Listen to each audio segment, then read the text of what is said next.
SuperTalk Mississippi media production. When banking starts to feel less personal, you know where to find us. Community Bank. Deep roots, local people, personal banking. Visit communitybank.net. Member FDIC. Roll pre-record on my count. 7, 6, 5, 4, 3, 2. Roll A, fade up on A.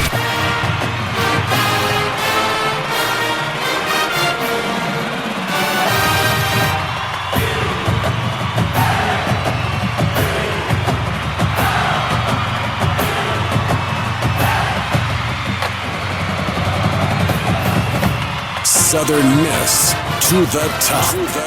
You're tuned in to the Eagle Hour.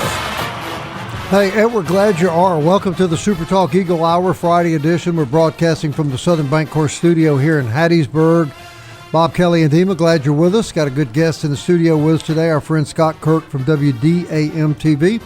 Also, Dima just completed a very exclusive and long interview with the athletics director at the university. We're going to talk to him about that a little later in the show. And he did talk about basketball improvements, those sorts of things. So that'll be interesting. Welcome to the program. Opening segment today, sponsored by Dickey's Barbecue Pit, where you go to cater your next event, whether it be large or small. Or if you want to take the family out for a great barbecue meal tonight, well, Dickey's would be the spot. Dickey's Barbecue. Been with us since the start of the show 10 years ago, and we're very grateful for their support.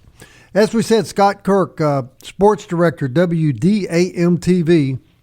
My God, there are three, well, one present, two washed up has-been sports directors for WDAM right here in the same studio. Now, look around, Scott, and don't get discouraged. This is not what you're going to grow to be, what you're looking at. So my eyes. Yeah, the future is brighter for you. A happy late 70th anniversary, by the way, to WDAM. Yeah, no kidding.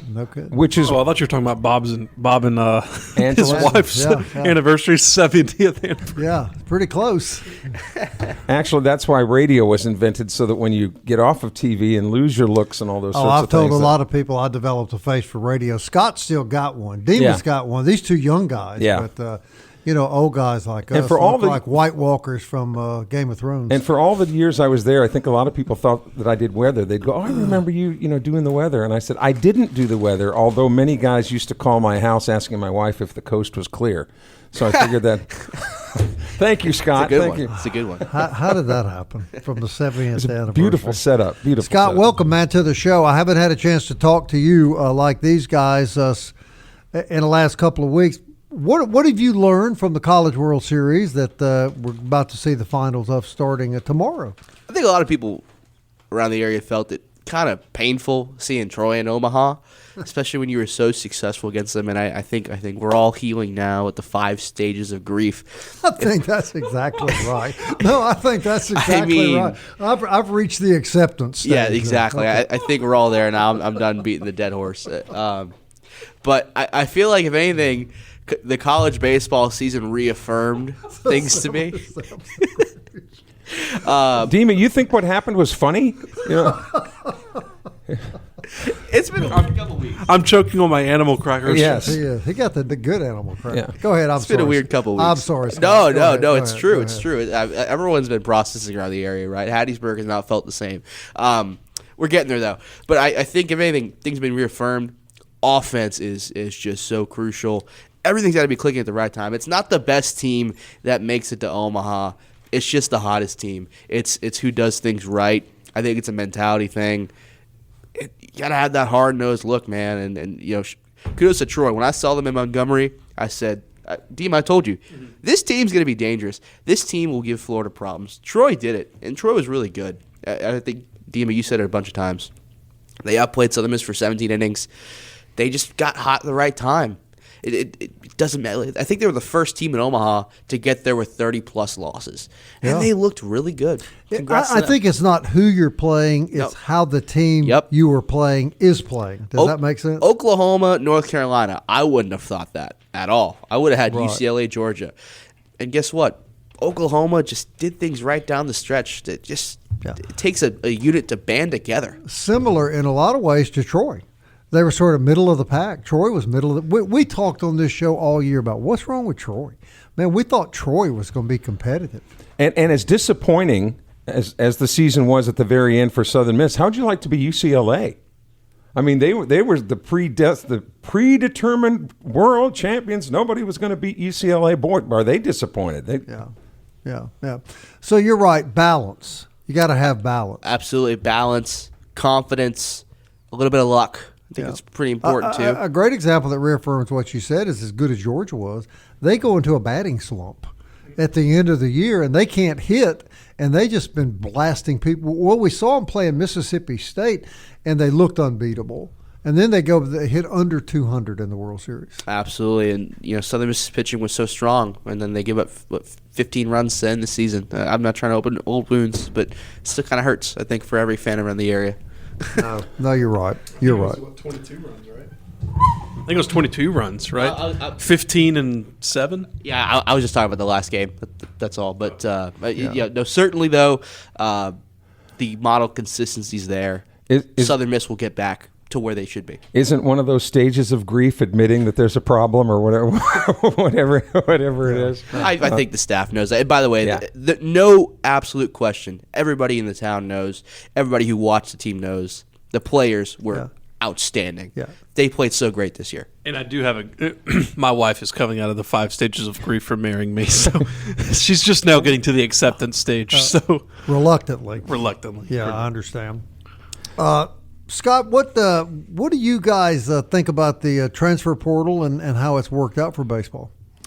So I really like what they're doing right now. They just got a standout infielder from UAB. Yeah, fill us in on that, please. Dima as well. Brady Waugh from UAB. All the guys they've gotten have a very similar build. Athletic, spray the ball all over the field. I think that could create a really unique offense next year. They could steal some more bases, put a lot more balls in play. Home runs are great, but I think that if you spray the ball over the field, you constantly move runners, you get your sacrifice opportunities, that could make Southern Miss a very scrappy bunch. How was Little Rock in that first game of the regional? They didn't feel overpowering, but they snuck in there. That could be a pretty dangerous unit. Yeah, San Antonio had a team here a couple of years ago in the Conference USA tournament that was very similar. Just base hit you to death. Nobody really hit home runs, but boy, they just wear you out.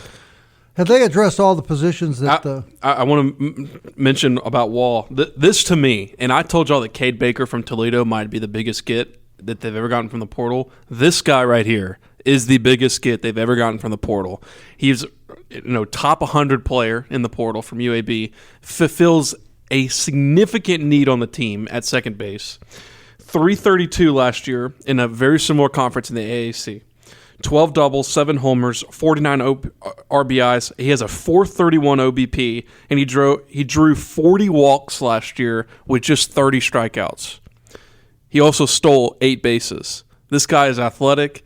And Southern Miss beat out Coastal Carolina, Alabama, and Tennessee, all for this kid. And what position will he play? Second base. All right, so fill me in, guys. First base, second base, center field, right field, all has to be replaced. Have they done that? I can run through it. Yeah, I think so. I mean, I think you have the Grand Canyon transfer Canopy at first. Wall plays second. You have Baker maybe at center field because of his speed. Certainly right left field. I know Brock Clayton, the JUCO kid, he can catch and play outfield too. Maybe a freshman can contribute as well. Yeah. Whether it's Justin Word or Trey Barnes. Yeah. Dima, will we see players that were on the roster this year that maybe didn't see the field a lot fill some of those slots? I think Braden Moranto, is going to be a big piece for them. Redshirted last year. They did not see any action, but he looked so good in fall ball and spring ball. I remember Glenn Dyer and I saying he might actually get a place on the lineup, but he never did because they didn't want to burn his red shirt. I think he was actually on the roster for one of the games, and then they had to pull him off because they realized they didn't submit him for conference roster. But if I'm just going right to left, Peary at first base, Wall at second base, Smith at shortstop, Barrett at third base. I would assume Clayton would be left field if Gillespie isn't back. Stockman catcher, Henry Apt would be my center field guy. Freshman coming in, really good tool, 5-tool player. And then I believe Cade Baker will play right field. One of the things that we really haven't addressed about the team this year is that they didn't steal a lot of bases either. So really it was all predicated on hitting the home run.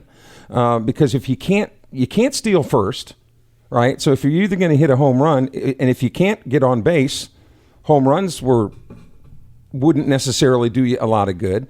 And putting runners in scoring position, they didn't steal a lot of bases. So I'm hoping that these new guys that are coming in will also give them that option. And I was glad to see that the catcher that was brought in, that all of these guys that they brought in had pretty good numbers when it came to stealing bases. Oh, I really think, too, there wasn't too much traffic moving around, just like you mentioned, whether it's getting sack flies or bunting, things like that. What I'm curious to see, too, we know about Brady Wall, his offensive numbers at second base. Morrison had great offensive numbers, but how is Wall's glove? He certainly has the athletic build to be a great defender. Kyle Morrison was good, but I think we can admit that Monasterio had some other tools. I'll wrap up quickly, but how good can Wall's glove be at second? Right. Another thing they have to do, they have to improve their athleticism at shortstop and second base. I think it's fair to say. Absolutely. Scott, thank you, my man. Thank you, guys. Have a great weekend. Have a good weekend, brother. We'll be right back. Super Talk Eagle Hour continues.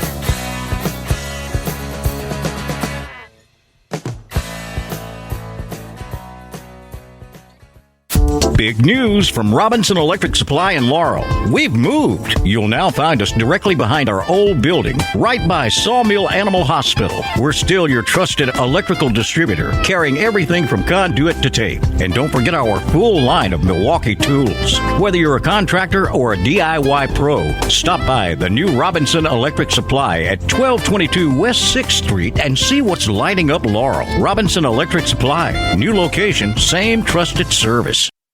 The Eagle Hour. Southern Miss to the top. Hey, you need a tire for your car or your truck? Only two places to go, Eagle Tire or Eagle Tire West. The Warren family owns those operations. Matt, former baseball pitcher at Southern Miss, manages Eagle Tire West. His dad, who's a great guy and huge baseball fan, he has Eagle Tire on Hardy Street. This is a wonderful family. They've been in business here since the 1980s. So if you've got the work you need done on your car or your truck, not only Goodyear tires, every major brand tire, they've got it. Eagle Tire, Eagle Tire West. Thank you very much for supporting the show, and encourage all of our listeners to do your tire business with those Golden Eagle supporters. Hey, don't forget about our podcast. It's available every day. Apple, Audible, Spotify, Stitcher, TuneIn, YouTube, Alexa, or Siri will play the Eagle Hour for you. Guys, I know you're both excited about America and Australia in the World Cup. I'm missing out here. This is really very popular, isn't it? Oh, yeah. It's been in all the papers, Bob, all over the world. I don't subscribe any longer. Yeah, it's the most watched sporting event in the world. And United States getting ready to take on Australia today at 2:00 in Seattle, Bob, one of your favorite cities. Yeah. Where, not very many Republican votes, I don't think, in Seattle. Probably many. But yeah, it is the largest sporting event in the world. And tickets, you try to get tickets for any of these events anywhere from $1,000 to $2,000. And the biggest complaint that people are having now is they spend the money for the tickets. Well, then you get tickets where they're available, right? Well, sometimes they're only available in the section of some of these countries. And some of these countries, European and South American countries, they never sit down, right? They're always up and cheering the whole time. So people are going, and lots of times when they're cheering, they're bumping over into your seat, and you can't see the game because they're standing up, which means you have to stand up. If that's all you have to complain about, I guess you're doing pretty well. I had an odd experience several years ago. My wife and I were in Germany visiting our son, and he took us into this restaurant. It was in the evening, And it was a sports bar basically. We went in to eat dinner, have a cold beer. They had TVs in it just like here. The first thing that struck me is over in the corner was a college. I remember Florida State. I think it was Florida State was playing Miami. I remember it was Florida State. And then the other TVs had soccer games. And there were like 100% of the people in the bar and the restaurant all watching the soccer. Nobody was paying the slightest attention to the college football game. That was my first introduction to not everybody thinks like you about sports. They had zero interest in the college football, but they were all watching a soccer game, which obviously would be the opposite if it were here. Well, and there's a lot of Mexican restaurants in the Hattiesburg area, and Mexico played last night or yesterday. So anytime that Mexico is, you go to these Mexican restaurants and they have the Mexico games on TV. Yeah, it's funny because we all consider ourselves Americans, right? I mean, we all hail from different places. But when it comes to the World Cup, it's like, we're Americans, but my family was from France or from Germany, my ancestors. So you don the colors of those. Well, not to get political, I think that's fading. I think my ancestors were proud to be Americans from Italy. Sure. Now I think a lot of people that come to the country want that country to be their first country of nationality, but whatever. That doesn't matter. I would agree. All right, my man here, Dima Mixon, just finished an exclusive long sit-down interview with Athletic Director Jeremy McClain. First of all, from 30,000 feet, what did you take from, because I know you had a really extended time with him. Yeah, I really appreciate his time. And again, this was for the Pine Belt News, Pine Belt Sports, which is where I work. And you can go and follow me there and go read all the articles I have coming out about it. I plan to have a 3-part series. So I released the first part this morning, specifically on NIL, revenue sharing, and how he told me that Southern Miss is going to attack that from now until 2030. He also gave me some updates on renovations, and I'll say that in a minute. But then the second piece will probably come out Monday morning, and that's going to be specific football, where he wants football to go. And then the third piece will be on Tuesday, which will be about baseball and basketball. And then I have the whole interview itself clipped and ready to go, and I'll release it on Tuesday as well with that baseball piece so people can go back and watch the entire interview. And I filmed it, sat down with them. It was almost like a Meet the Press style, me on one side. But I will say 30,000 feet, I think he realizes and he's honest about how hard it is to really get this thing where they want it to go. With revenue sharing and NIL, I mean, it's insane, and they really can't compete with all of the bigger brands, such as the Texas and Alabamas. But he feels confident that they're able to compete at the level where they are at, and that's in the Sun Belt. And he told me that, and I straight up asked him some questions about how Southern Miss decides to allocate funds to certain programs. For example, does baseball need more than these other schools? Do you maybe need to allocate more money to baseball since they're having so much success? And he felt like that they were at a good spot. He talked to me a lot about basketball and saying that, the numbers of basketball is so crazy now, and basketball is probably the hardest sport to fund, if you will, because at the level they are, and it's kind of like a cost-benefit analysis almost, like how much do we put in and how much return are we seeing? Yes. ROI is Sure. return on investment. Right. And then, and that's no fault of Jay Ladner. It's just the truth. If you're going to pay a kid $150,000 to come play here and he has a great season, then he just leaves. That's just the reality of where they are at now. But he went back to the fact that football has to drive everything. I asked him towards the end of the interview, how important is football sales, is football ticket sales, football attendance. He said it's critical to this university. So it was a really good interview, really good, and I was able to, and I'm just thankful for him for the time. And like I said, it's a 3-part story series. So the first part came out this morning. If you already followed me on Twitter, you'd already seen it, or Facebook. And then Monday and Tuesday are the next 2 parts. Yesterday, I think we discussed the question about Louisiana Tech coming into the Sun Belt, and really, was there a big difference in the caliber of play between Conference USA and Sun Belt schools? And you'd have to say that it has to be measurable enough to where Louisiana Tech would write the big check that they did to get away from Conference USA. Because if the quality isn't much different, Why would you spend that money unless there was a problem with management at the top? You know, that the conference is not as run as well at Conference USA as perhaps the Sun Belt. But the fact that Tech had a chance to leave and did, Southern Miss had a chance to leave and did, all these schools that have come over from Conference USA, including Southern Miss, it has to be something there that the Sun Belt, they perceive that the Sun Belt is a better conference. Yeah. I don't think anything illustrated the problem that Jeremy McClain faces any more than the Weeks kid in basketball. Here's a kid that comes from Alcorn State, with all due respect to Alcorn State. By way of Southwest Community College. Correct. And he plays here 1 year, and was he a mega superstar? No. Was he a good player? Yes. So an above-average player in the Sun Belt is now worth $1.5 million a year? How does the athletic director think they can ever compete with that? I mean, you can't. I mean, he just threw his hands up and said, what are you going to do? I mean, the money is just ridiculous. And again, it's a basketball discussion, right? Like, do they have the funds to fund basketball like they do baseball? Like, yeah, they do. But again, at their level. Right. And so he told me that for NIL and revenue sharing, football and basketball, they look at it in the sense of Sun Belt. Where do they compete in the Sun Belt as far as their NIL revenue sharing go? He said in baseball, they look nationally. Mm-hmm. They compare their NIL and revenue sharing budget nationally in baseball versus the other two sports where they share it just in the Sun Belt. So that told me a lot, right? Like in basketball, if your revenue sharing and NIL budget is equal and if not the same or equal, you know, with your Sun Belt schools, it's not very high. And it's hard to buy players at that juncture. Mm-hmm. You know, football is higher because it's just a more demanding sport. Mm-hmm. And I think that when Jay Ladner announced some of the transfers that were coming, you saw a lot of D2 guys from schools that perhaps you haven't even heard of, that you had to Google to find out where these schools are. That doesn't mean that those guys can't play. It just, look, everybody would like to have the 5-star athlete, so to speak. But now you can't afford them.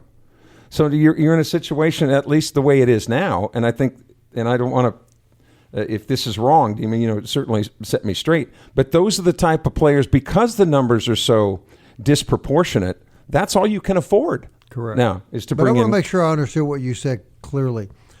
He said that the baseball NIL is set up where they feel they can compete nationally to obtain players. Yes. And I think one thing that would make that math add up is the young man that just committed from UAB. You saw some of the schools that were after him.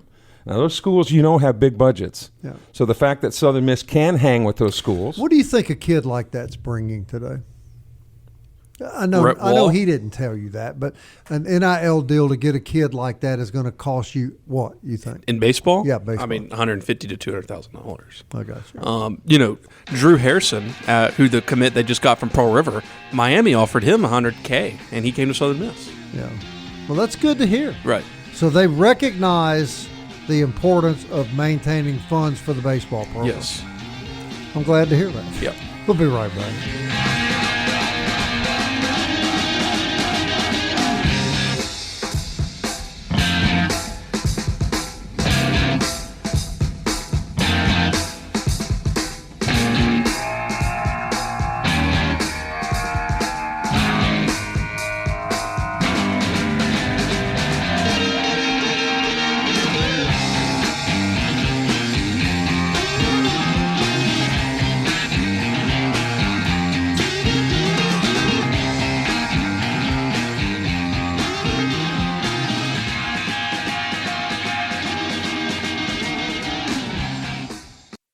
You're tuned in to the Eagle Hour. The Eagle Hour. Southern Miss to the top. Hey, we sure hope you're having a good afternoon. Appreciate you tuning in to the Eagle Hour. Remind you about DBAT down on Hardy Street. Luke Reynolds and our friends down there provide state-of-the-art training. And if you're an adult, you like to play pickleball, tennis. I know a lot of people are really into pickleball. If you like that kind of sport, they'll have programs down there that can help you get limber and fit and ready to go and be the best that you can be. DBAT on Hardy Street. We're lucky to have such a great facility here in Hattiesburg. Also, lucky to have Mo Bay Beignet Company, if you like desserts. 2902 Hardy Street. They make those beignets when you come down to order them. I got hungry just kind of thinking about it. Like cold and hot coffees. It's just a great one. And they melt in your mouth, too. Yeah, I mean, they're that fresh. They're really good. We were telling Scott Kirk earlier about the Big J eating contest and what a huge disappointment you were. Huge disappointment. Well, after having the Coke habit that I had, I didn't want to have all that powdered stuff on my face and people I fell off the wagon. I didn't want anybody to think that. So how did we go from that to that? I think you could have. You brought it up. I think you could have guessed that just by looking at his outfit right now. Hey, I'm ready for the Stars and Stripes. I'm ready. It is quite something. The U.S. Open is also this weekend, right?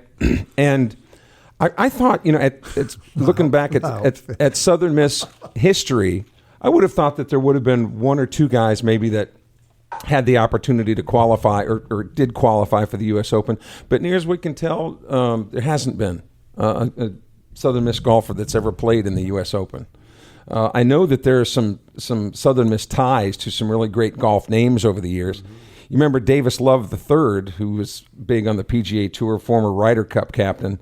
His father, Davis Love II, I think was either a grad assistant or an assistant coach at Southern Miss back in the late 50s, and his father tragically was killed in a plane crash in the early 1960s.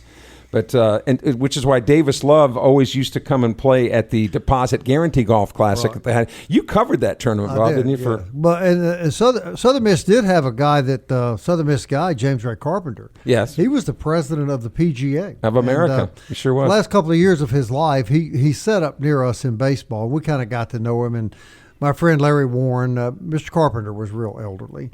Well, Larry didn't like him sitting in the heat, so he'd bring him up in the suite where it was air conditioned. And one day I'm sitting up there talking to him. He had a great sense of humor. Mm-hmm. And he gets his phone out, and he starts showing me. He's got the phone numbers of Jack Nicholson. Phil Mickelson. Oh, I mean, he had all the superstar personal phone numbers.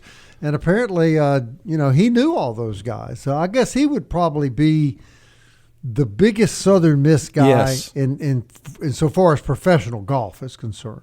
Yeah, there was one time my parents, God rest their souls, used to live out in Phoenix, and they've got a TPC, a Tournament Players course, out in Phoenix, and it was James Ray Carpenter that got me on that course. Mm-hmm. And he said, call this guy, you can book a tee time. Now, remember, it was Phoenix, and this was like July.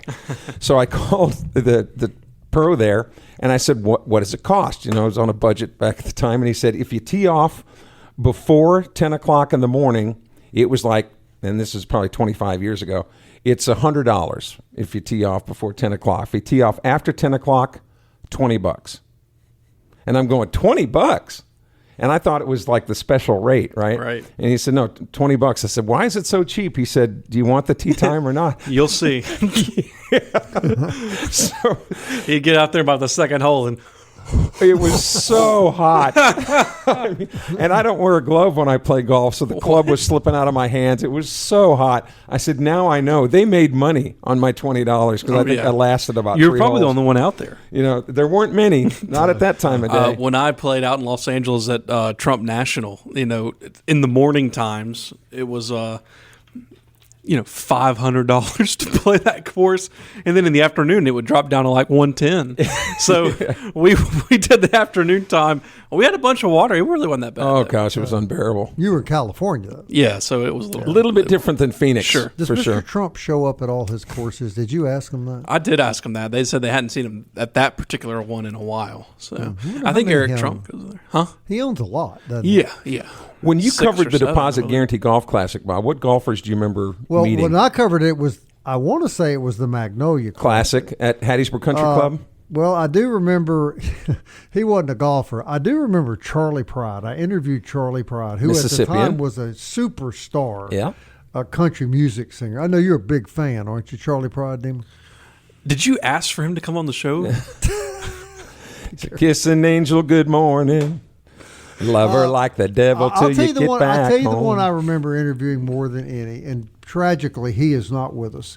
And he became a superstar. Payne Stewart. Yeah. I interviewed Payne Stewart. He won the tournament. Paul Azinger played here. Nick Faldo.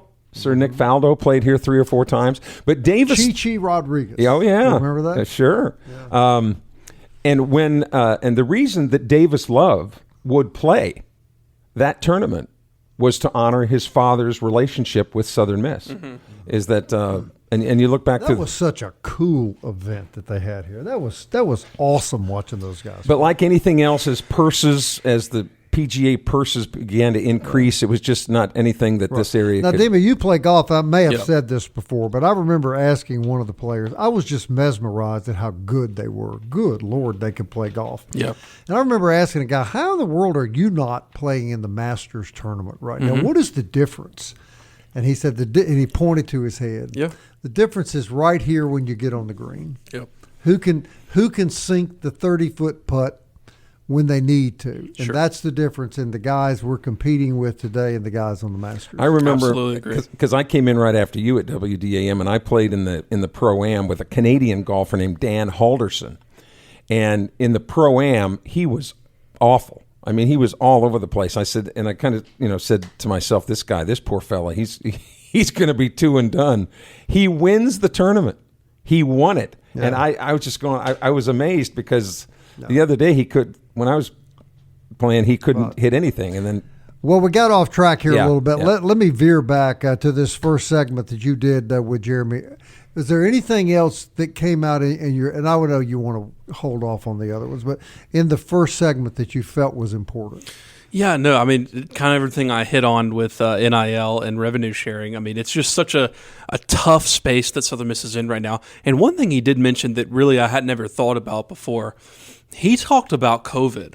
And he said when we came out of COVID, I don't think people understood when inflation hit how much everyday expenses were for this program. Plane tickets, bus tickets, food, nutrition, whatever it was, all those prices became exceedingly higher than they were pre-COVID, which was interesting to me that he brought that up. So, it was interesting, and I'm really excited to share all of it with everyone. Is his biggest challenge money?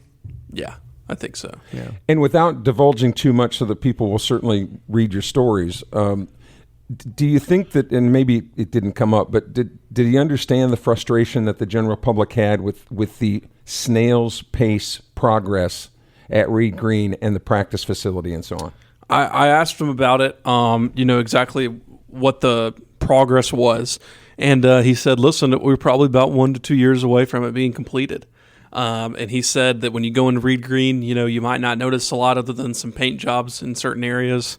So I don't know, Kelly. It didn't sound great. Let me just say that. But and when they're practicing now, they're not practicing at Reed Green. Right, because they're repainting it. Yeah. There's talk, and I think there are plans to do some improvements at the Pete. But will we have to wait, Thema, you think, for the completion of the basketball arena before any of that would start?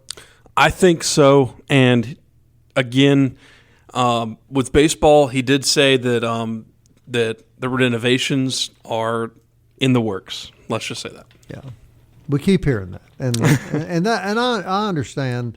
And look, I'd be the first to say, whatever improvements you need to make at the baseball facility, I would support. Not that matters, but let's get the basketball thing done first. And I ran into Jeremy there at the regional, and I asked about the potential of expanding Pete Taylor Park, and we were just crossing paths, and he just said, "Stay tuned."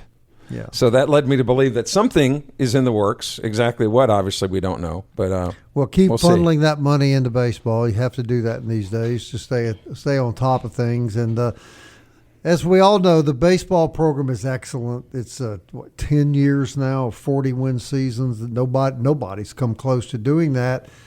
But nobody wants it more than Christian Ostrander. That next step, got to get back to Omaha. And I'm sure that's the goal every day. That's about the only thing that hasn't that they haven't been achieved. Accomplished. And he's won. Right. He's won at every level that he's coached. Yeah. So there's no reason to think that certainly isn't going to continue. You guys know one time that Jeremy and Oz played on the same Delta State team, and Oz would close games for Jeremy. Right. Yeah. Yeah. Pretty crazy. And Jeremy was a dog. Now he holds the. I want to say he is the second all-time winningest pitcher in Division II collegiate history. But Landon Harper's going to get upset with you, Pretty right? good. By him calling him a dog, because Landon Landon is the new dog. Okay. Jeremy's the old dog. Well, but you can teach old dogs new tricks. There's no doubt. We'll be right back.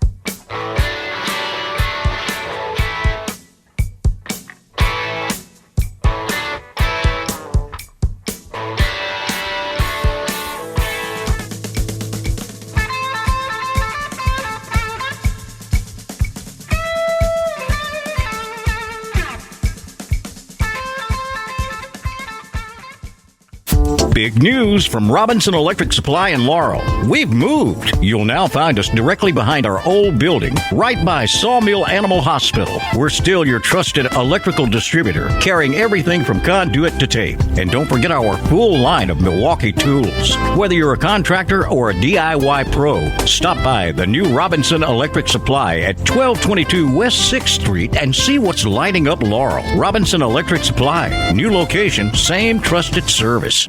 Southern Miss to the top. To the top. You're tuned in to the Eagle Hour. Hey, looking for a place to sell your gold and silver jewelry, old coins? That's easy. Jewel Masters on Highway 98 West. Marty Vick's been buying gold longer than anybody. It's always quick. It's confidential, very confidential, and you'll walk out of the store with the cash in your pocket.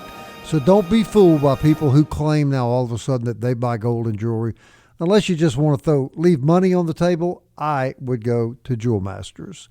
If I were sick, I'd go to Forest Healthcare. It's a state-of-the-art medical facility. People come from all over Mississippi for health care. We're very fortunate to have it here. Make sure you get an annual physical. Do everything you can to make your health as good as it can be. But if you have problems, rely on the experts at Forest Health. Compassionate, professional, expert medical care closer to home, foresthealth.org. Any reputable news source will tell you when it comes to retirement cities, and it's something, we can joke about it, but as we get older, your health does become a very big concern. The reason that Hattiesburg is consistently listed as one of the top 25 retirement cities in the country Forest Health is, of course, the great health care that you receive there. And you're never, because of the size of the city, you're never too far away. I am an example of the great health care here. They saved my life 3 years ago and put me back on the road to good health, and I will forever be grateful to the true professionals at Forest Healthcare, no question. Well, the doctors, Angela said to the doctors, do all you can, and they said, we did, but he lived anyway. I know. It was a little concerning the night before the surgery when I caught her in the bedroom with all the life insurance policies. But we moved on from that. And then the call to the travel agent after that. It was a little depressing. But hey, I'm going to take my wife out to eat tonight, and I'm going to take her to Movie Star Restaurant on Friday nights. Man, it is.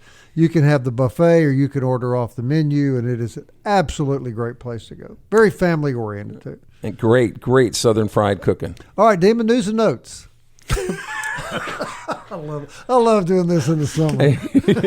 It's hot outside. It's probably going to rain sometime today, and that's about all you got. August 6th is the first soccer game for Southern Miss this year. And basketball practice is underway. Where are they practicing? They've been. I think they've practiced a lot at Hattiesburg High. Yeah.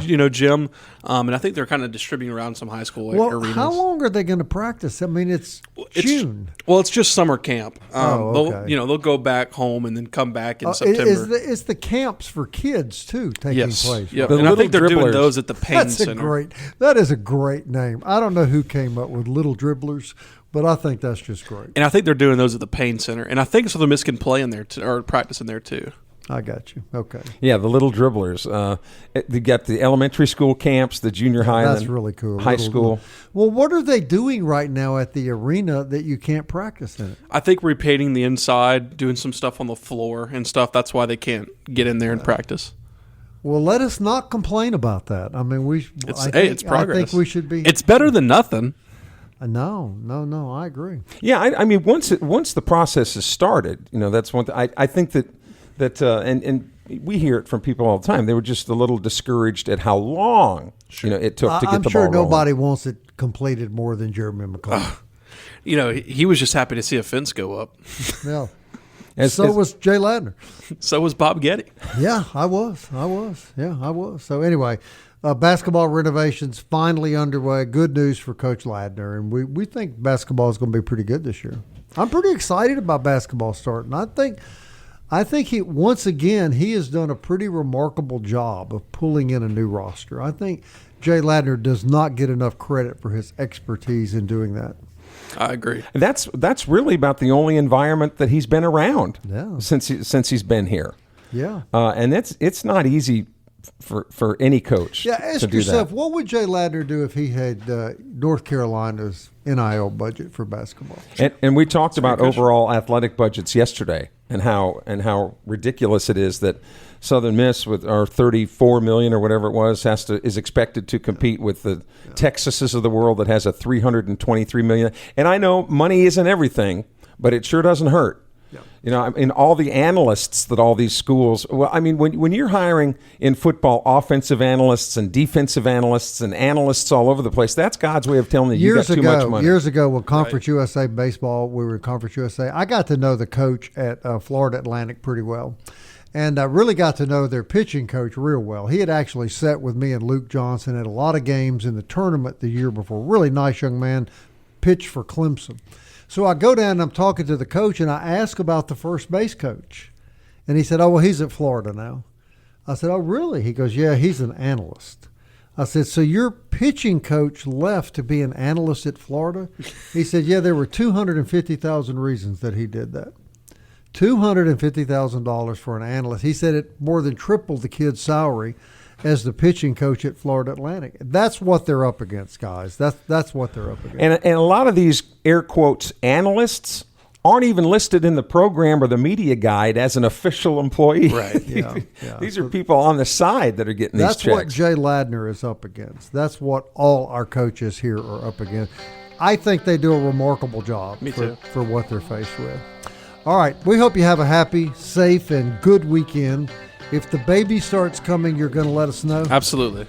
Okay. And we're on baby watch here Absolutely on the Baby Eagle Watch. Hour. And those of you on the coast, we're with you, man. Just stay high and dry as best you can. Southern Miss. To the top. Slipping into the future. Time keeps on slipping into the future. I wanna fly like an eagle to the sea. Fly like an eagle, let my spirit carry me. I want to fly like an eagle till I'm free.